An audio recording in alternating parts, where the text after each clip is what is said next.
So here we are going into virtual space, and here I want to show you a little application where we've got a car engine. You can be any size, any place, at any time. There is no limit to what we can do.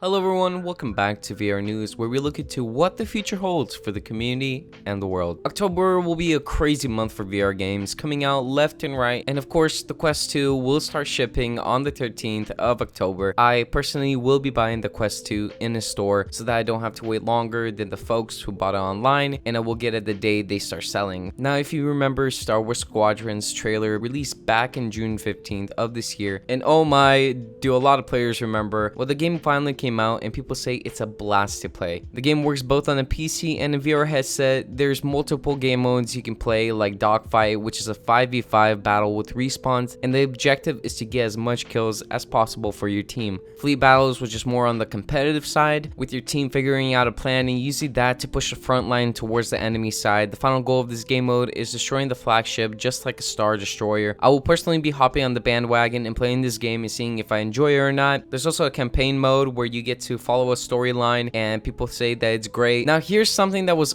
honestly not a surprise. Google just announced that they have ended their Google Daydream VR headset. Here's a quote from a Google spokesperson. Over time, we noticed some clear limitations constraining smartphone VR from being a viable long-term solution. There also hasn't been the broad consumer or developer adoption we have hoped, and we've seen decreasing usage over time of the Daydream View headset. You may still be able to access the service, but it won't receive any more software or security updates. The Daydream VR app is no longer supported by Google and may not work properly on some devices running Android 11 or later. There it is, Google Daydream is dead. I usually don't use that word to describe things that have had a decreasing number, but without software updates and no longer making or supporting the technology is definitely considered dead in my book. I think Google as a company has a lot of potential when it comes to making VR products. They got the money and they surely have the engineers to make something awesome. I predict that they will make a VR headset in the future with specs that are both good and a standard in the VR industry.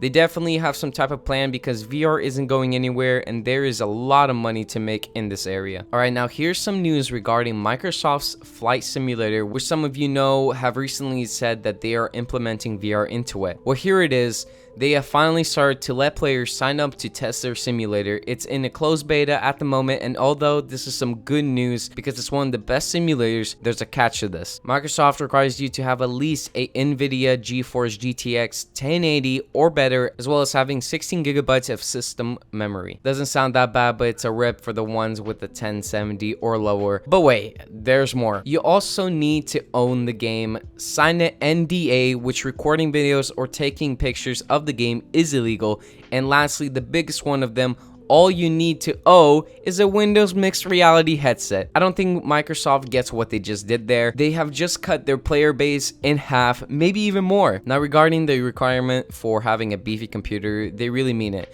You'll need to prove it by submitting your DX diag to show that your PC can handle it. I think that they should have just went on the normal route like every other VR company out there and let players sign up for the beta, sign NDAs, and let them play the game with their headsets. Of course, exclusive games and softwares are a thing in this industry, but Windows Mixed Reality is 3 years old now. It came out on October 17th. Of course, there's going to be modders that release some sort of software that let other headset users be able to play the game, but for right now, this is it, and if you want to get it by their standards, you can't unless you have a Windows Mixed Reality headset. I think that's a terrible move for Windows. Alright, enough of me bombarding Microsoft. Now it's time for a little segment I like to call Helping People of the VR Online Community because they don't know what Google is. If I use Quest 2 for PC VR, do I need to log in with Facebook?